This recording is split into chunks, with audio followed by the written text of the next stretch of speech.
देखिए, अभी अलीमा ख़ान साहिबा जो हैं वो एक्टिव तो हैं काफ़ी अरसे से, और इस वक्त लीड भी कर रही हैं, सोशल मीडिया भी, इमरान के करीब तरीन भी हैं।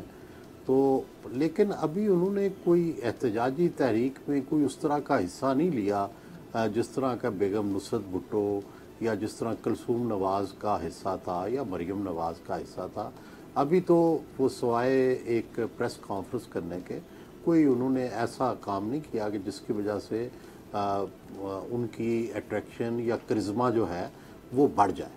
दूसरी बात यह है कि इमरान खान के बेटे ज़ाहिर है प्रिंस हैं, और क्योंकि ज़ाहिर है ब्रिटिश एक रॉयल फैमिली और एलीट फैमिली से तल्लुक़ रखते हैं, और हमारे यहाँ हम चाहे जितना मर्ज़ी है अंग्रेज़ों के ख़िलाफ़ हों, जो बंदा अंग्रेज़ी बोले, जो बंदा सफ़ेद चमड़ी का हो और जिसके एटिकेट्स हों, हम उससे मुतासर भी होते हैं और उसकी तरफ अट्रैक्ट भी होते हैं।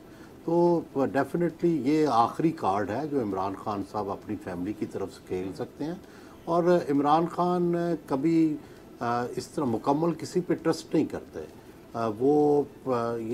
मेरा ख़्याल है वाहिद उनके बेटे होंगे जिनको शायद वो बहुत लाड और प्यार से जो है वो रखेंगे। बाकी हर एक के साथ वो पाबंदियों के साथ आज़ादी देते हैं, चाहे वो बुशरा बीबी हों, चाहे वो अलीमा ख़ान हों। कई दफ़ा अलीमा ख़ान आगे बढ़ी, फिर पीछे हटा दिया गया। जब इमरान खान साहब की हुकूमत थी तो पंजाब में हमें अलीमा ख़ान का कोई रोल नज़र नहीं आता था क्या उनकी बहनों का, लेकिन अब अचानक उनको आगे लाया गया है, अब बेटों को आगे लाया गया है।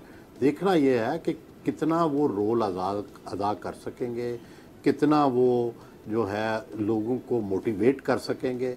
बहरहाल ये एक डेस्परेट कार्ड भी है और एक ट्रम्प कार्ड भी है। एक तो इमरान खान ने अपने बेटों को सामने लाने का या इजाज़त देने का फ़ैसला करके, जो पहले ये तस्वर किया जा रहा था कि इमरान के बाद क्या है, इमरान के बाद तो ख़ात्मा है पीटीआई का, तो इमरान खान ने इशारा यह दे दिया कि नहीं, मेरे बेटे भी चाहे वो बरतानिया में पढ़ रहे हैं लेकिन वो मेरे वारिस हैं और वो भी कोई ना कोई रोल प्ले कर सकते हैं। सब्सक्राइब करें और बेल दबाएं ताकि कोई खबर रह न जाए।